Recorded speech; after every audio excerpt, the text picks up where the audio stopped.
Okay, a few weeks ago, I was chatting with a prospective new client, and you know what he said to me? Gareth, I spend a lot more of my time than I would like thinking about my money and whether it's invested correctly, because I find myself going around in circles. There's just so much information out there and so many options to choose from. I understand the basics, your stocks and your bonds, but what actually confuses me are all those other things that you can invest in. Commodities, property, investment trusts, alternatives like hedge funds and private equity. You never really talk about these things in your videos. But from the reading I've done, it seems the rich people tend to invest heavily in these things. And given that they're so rich, they must know what they're doing, right?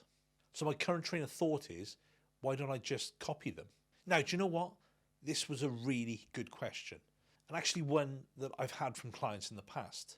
And my answer might totally surprise you. And that is, don't do it. Okay, so I'm Gareth Shears. I'm a chartered financial planner here in the UK. And after 18 years, I've been working with clients from all walks of life, including people with tens of millions. And I've seen what some of them have done with their finances. I can tell you that most of them are massively overcomplicating their investments. It's costing them a fortune, not just in fees, but in performance, in stress, and actually in the outcomes. The truth is, you don't need to invest like the ultra wealthy to build serious wealth for retirement. In fact, you're actually better off doing the exact opposite. Keep it simple, keep it low cost, and actually keep it very boring and vanilla. But before I show you what you should be doing instead, let me first walk you through what the wealthy people actually invest in. Because once you see the complexity, the fees, and the poor performance, you'll understand exactly why I'm telling you not to copy them. So let's start with what the average investor does. When thinking about building an investment portfolio, there are three main building blocks. You have stocks, bonds, and cash. For the average investor, it's likely that their investment portfolio will consist of some combination of these three. In 2020, Vanguard produced a report on the 5 million Americans that use their platform, which showed that the average investor has a portfolio of 65% stocks, 25% bonds, and 10% cash. Although this did vary greatly depending on their age, starting off with high allocations to stocks when they were younger and then declining when they got older. Now, the median account balance here was about $60,000. Now, here in the UK, most people aren't actively building portfolios. They're stuck in workplace pensions, default lifestyle funds. And we'll come back to why that's a massive problem in a moment. But for now, let's look at how the wealthiest invest their money. Okay, each year JP Morgan surveys ultra high net worth families from across the world to understand how they invest their money. And they found that on average, they're allocating 8% to cash, 12% to bonds, 26% to public stocks. So they have less than half of their money invested in these traditional assets that normal investors would use. A tiny amount in commodities and infrastructure, but the largest allocation by far is to alternative investments. Now, if we break that down, they have 70% in private equity, 15% in real estate or property, 5% in hedge funds, 5% in venture capital, and 4% in private credit. And it's not just wealthy individuals that invest in these types of things. US endowment funds, some of the largest pools of capital in the world, typically have high allocations to these alternative asset classes. Now, you might be thinking, these are some of the wealthiest people on the planet who have access to the best investment advisors. So surely they must know something that other people don't. Well, let me show you what they're actually getting for all this complexity. But first, to understand why they're doing this, we need to go back to Portfolio Construction 101. Investing is not just about trying to get the best possible return. It's about trying to deliver the best possible return for a given level of risk over the long term. Now, stocks tend to deliver higher returns than bonds, but stocks can be extremely volatile. With a diversified portfolio, you might expect that at least once a year, it might fall by 10%. Every 5 years, it could fall by 30%, and once in a generation by 50%, if not actually more. Now, not everyone can stomach a roller coaster like that. So, if you're looking for a smoother, less painful investment journey, in theory, you can blend stocks and bonds together to build a portfolio that you're more than comfortable with. But here's the thing, although the returns for this 50-50 portfolio would be the sum of its parts, because stocks and bonds are not perfectly correlated with each other, the volatility of the portfolio would be less than the sum of its components. But be mindful, over the last few years, bonds have actually performed quite poorly in the market, and this has kind of bucked the previous trend. And in theory, if you can continue to add other less correlated assets into your portfolio, it can reduce the risk even further, which means that you can now actually achieve a higher return for the level of risk that you're willing to take. This is why adding alternative asset classes to your portfolio can help reduce risk and enhance returns in theory. But do they actually do what they say on the tin? Well, let me show you why they actually don't. Now, let's start with property, or real estate as you might have viewed it in America. This is the odd one out because it's the only one where the wealthier people get, the less of it they tend to own. And this is because the average investor typically has between 50 and 90% of their wealth tied up in their homes. Now, I don't think you should think of your home as an investment, but most people do. And from that perspective, having the vast majority of your wealth tied up in a single, often highly leveraged house on a single street in a single city is actually a pretty high risk position to be in. Now, the reason people tend not to recognize this is that you can't see the value of your home fluctuating on a daily basis like you can with your stocks. So one of the first things that wealthy people do is to diversify beyond the homes with other asset classes. Within this 40% property allocation, there will be a lot of diversification. Some of this will be homes, but there's also going to be direct commercial property, property funds, and rental properties. The challenge with directly investing in commercial property is that it requires a huge amount of expertise and a lot of capital if you want it to be diversified, and it's really, really illiquid. Wealthy people obviously have access to a lot of capital and expertise, and liquidity tends not to be a problem because they also tend to have a lot of other money invested in highly liquid stocks and bonds. Now, these are the things that the average investor tends not to have. Property funds can give you an instant diversification, but as we've seen from time to time in the news, these funds often have their own liquidity issues, meaning that you may not be able to get your money out when you need it. This did happen back in COVID, where property funds were frozen because of the state of the market, and therefore if you had a high allocation to it and you needed to draw money, you couldn't draw money at that time. Now, real estate investment trusts often a solution to this because they're listed on a stock exchange, making them far more highly liquid. But here's my question. If you already have so much money tied up in your home, does it really make sense to invest in even more property when you can get better diversification elsewhere? For most people, the answer is no. The other thing that wealthy people tend not to invest in is commodities, because a lump of gold will always be a lump of gold. It does not produce an income, and there is no management team trying to turn it into two lumps of gold. Although arguably, commodities can be useful for a hedge against inflation. Wealthy people, though, prefer to get protection via investing in productive assets like businesses. And for downside protection, they prefer to use things like hedge funds. But as we're about to see, that doesn't work either. Let's talk about private equity. Okay, first of all, what is private equity? Well, these are holders in private businesses that do not trade on the stock exchange. Businesses maybe like SpaceX, Revolut, or anything down to just a small chain of dry cleaners. In theory, private companies should have higher expected returns than public companies because they tend to be smaller and have a higher chance of failure and a little bit more liquid. They are very hard to sell, and the investors should demand higher returns for these additional risks. However, unlike public companies, there is no index that you can invest in that'll give you exposure to all these types of private companies. Instead, you have to invest directly into individual companies yourself or through actively managed private equity funds, of which there are two main categories: venture capital, which focuses on small early stage companies, and buyout private equity funds that invest in large and more established businesses. Okay, the risks. One of the reasons people like private equity is that just like the value of your home, because the stuff is not valued on a daily basis, it can give the illusion that it's a lot less risky than it actually is. But the reality is that most businesses are terrible investments. In general, venture capital funds expect 6 out of 10 of the companies that they invest in to go bust within the first 5 years. So a complete loss of capital. They expect 3 out of 10 to survive, and when they are finally able to sell their shares, which might not be for 5 to 10 years, they hope to break even, and they expect just 1 of the 10 to actually come good and hopefully deliver a return that makes up for the other losses. So it is a huge gamble when you're dealing with private equity. When it comes to investing directly into private businesses, there's a high chance that you could lose all of your money. Why wealthy people do it? To understand why wealthy people are often comfortable with these risks, we need to zoom out and think about who they actually are. Firstly, the vast majority of wealthy people do not make their money by investing in diversified ways. Most of them made their money by starting businesses. So these are the people who are often very comfortable with those risks.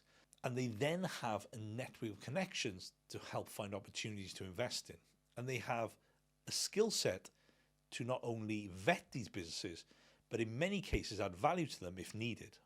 Wealthy people can also afford to take higher risks than the average person.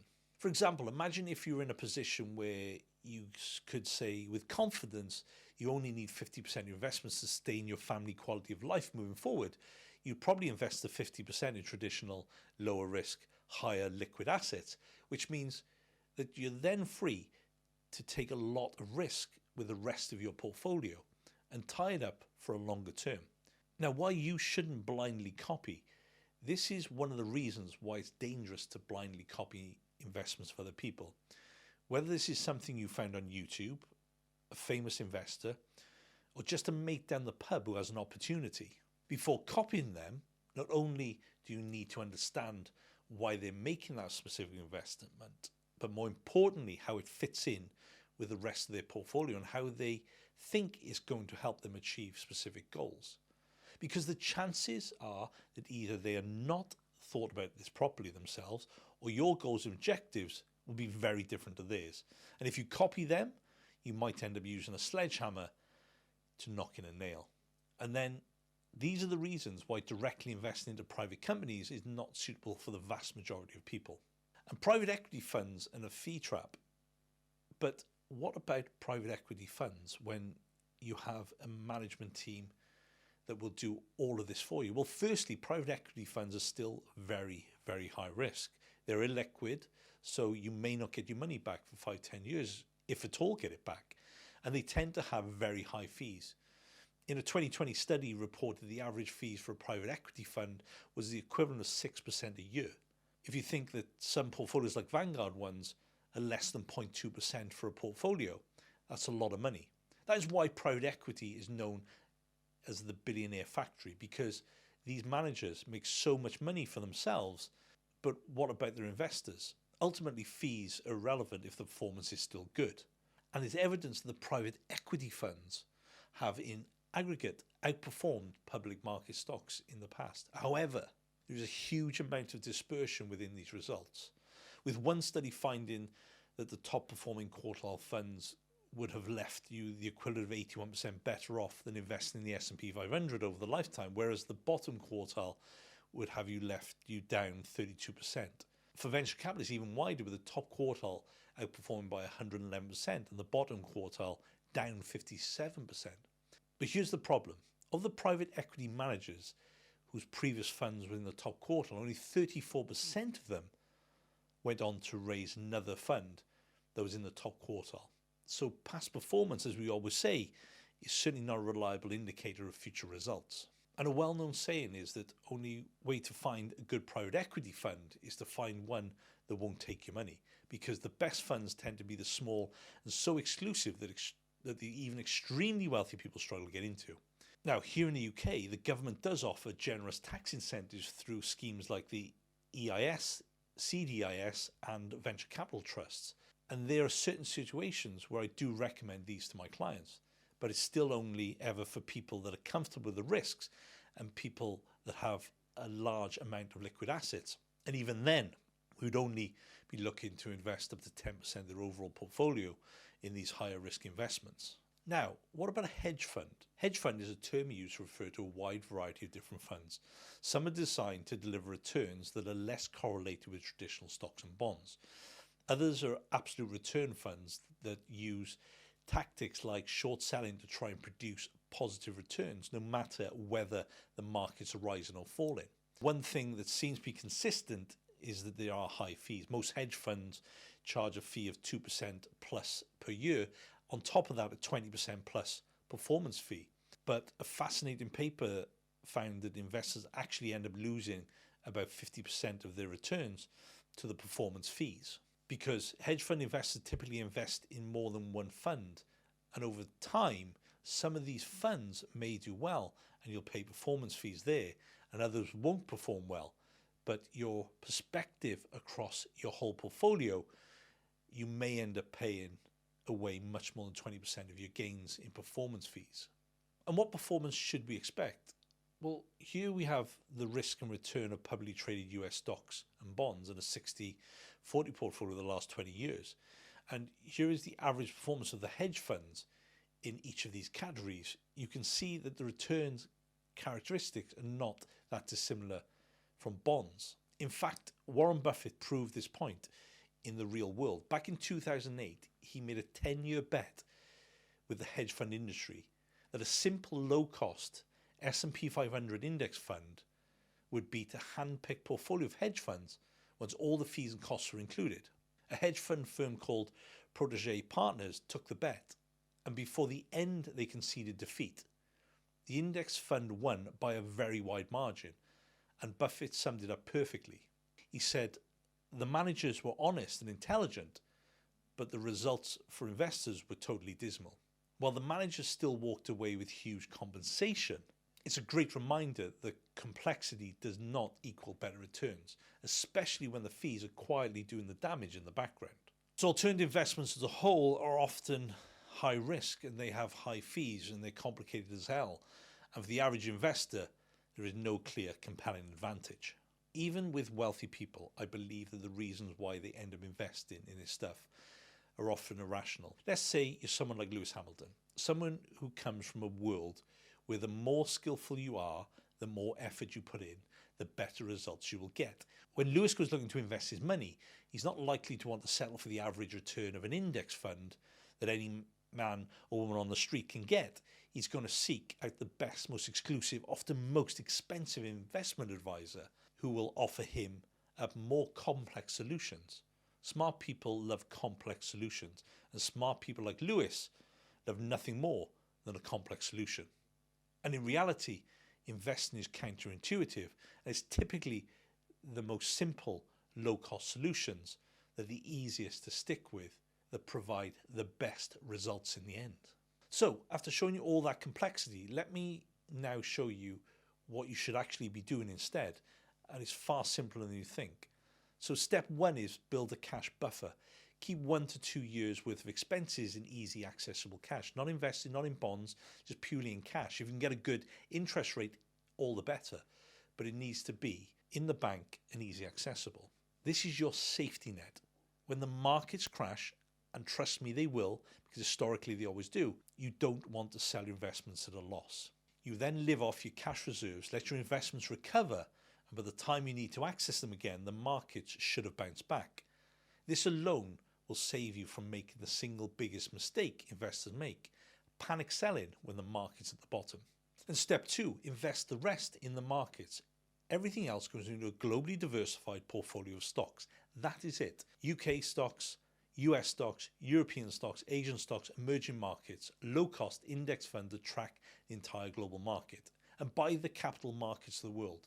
So don't be overly weighted to the UK if you're from the UK, and don't have that home bias. Not actively managed funds trying to beat the market, not private equity, not hedge funds, just boring, simple, globally diversified index funds with fees of 0.5 to 0.3% a year. Step three, add some bonds if needed. Now, depending on your financial plan and your specific circumstances, you may need some bond exposure. If you've got a tighter retirement timeline, maybe retiring in 5 years, you might add in 20 or 30% of bonds to reduce volatility, but maybe more so short-dated bonds. If you're a more conservative by nature and 100% stock portfolio would keep you up at night, we would add in some bonds to smooth the ride. But here's the key. This is all geared towards what the outcome of your financial plan needs are. Some people may have tighter requirements, and therefore we may need to be a bit more aggressive with the stock allocation to generate the growth that's needed. Others are in a more comfortable position, so we can afford to be a bit more conservative with more bond exposure. It's not about copying what wealthy people do. It's not about chasing complex alternatives. It's about building a portfolio that matches your specific goals, your timeline, and your risk tolerance. And for 95% of people, that means this: 1 to 2 years in cash, the rest in a globally diversified mix of stocks and bonds, low fees, no complexity. That is it. The 3 mistakes to avoid. And here's where most people go wrong. And it's not because they're chasing private equity or hedge funds. It's 3 far simpler mistakes. Mistake number 1, staying in your workplace pension, default lifestyle fund. Most workplace pensions automatically put you into a lifestyle fund that starts moving your money out of stocks and into cash and bonds from age 55. The assumption is that you'll be retiring between 55 and 65 and taking your money out and selling that to an insurance company to give you an annuity, a guaranteed income, which actually in reality is not what normally happens. So that's absolute nonsense. So if you're retiring at 57, 60, 65, you're only drawing at 3 or 4% a year. The rest of the money needs to stay invested for another 30 years. So I had a client with £800,000 of pension. By the time he came to me at 57, the lifestyle fund had moved to 40% of it over 300,000 into cash and bonds, while the stock market had grown 15% over the previous 2 years. His pension had barely moved. That's 45% in lost growth each year. Just gone. And he left it like that for another 10 years. He could easily have lost hundreds of thousands or more in potential returns. So check what your pension is actually invested in. If you're still 10, 15, 20 years away from needing the money, and you probably don't want to be sitting in cash or bonds. Mistake number 2, paying for active funds instead of passive. Here in the UK, the SPIVA data shows that over 10 years, more than 80% of actively managed UK equity funds underperformed their benchmark, and yet the average UK investor is paying 1.5% or more in actual fees for these underperforming funds versus 0.15% from maybe a passive global tracker. That's 1.35% difference, which might not sound like much, but over 30 years on a £500,000 portfolio, that's over 300,000 in lost wealth. If you're not paying for better performance, you're paying for the marketing. Mistake number 3, confusing diversification with complexity. Now, real diversification doesn't mean adding hedge funds, commodities, crypto, and property funds to your portfolio. It also means geographic diversification, owning businesses across the UK, the US, Europe, Asia, and emerging markets, but ideally buying the capital markets of the world, so you wouldn't want to be overweighted to the UK. It means asset class diversification, stocks for growth, bonds for a little bit of stability, but be very careful with the bond element. And that's it. A simple, globally diversified portfolio beats 90% of the complex alternatives out there. What the truly wealthy actually do, and here's the irony, after 18 years of working with wealthy clients, the ones who stay wealthy aren't the ones chasing complex alternatives. They're the ones who actually keep it really simple, low cost, globally diversified, and actually quite boring and vanilla. Like Warren Buffett famously said, to put 90% in the S&P 500 index and 10% in bonds or cash. Jack Bogle built Vanguard on this principle, and the wealthiest clients I work with, boring, diversified portfolios, low fees, patience. The difference isn't their investment, it's the time horizons. They can weather the crashes. It's the discipline, they don't panic sell. And it's their low fees. They're not paying 6% a year to a private equity managers or 2% plus 20% to hedge funds. So if you want to build serious wealth for retirement, don't invest like the wealthy. Don't chase complex alternatives. Don't pay high fees. Don't overcomplicate it. Keep 1 to 2 years in cash, invest the rest in globally diversified portfolio of low-cost index funds, add bonds if your financial plan requires it, and that's it. A simple beats complex. Low cost beats high fees, and discipline beats cleverness every single time. If you want help building a proper financial plan tailored to your specific situation, so there's no guesswork involved, I put a link in the description below and you can book a free call with me. Or there's a QR code on the screen now which you can scan, and that'll give you access to the booking link to a free appointment with myself. We'll run through your goals, your timeline, and build you a portfolio that actually matches what you need, not what some wealthy person is doing or you read about in the papers. And if you want to learn more about the biggest pension mistakes that cost you a lot of money in retirement, watch this video here. Thanks for watching, and I'll see you in the next one.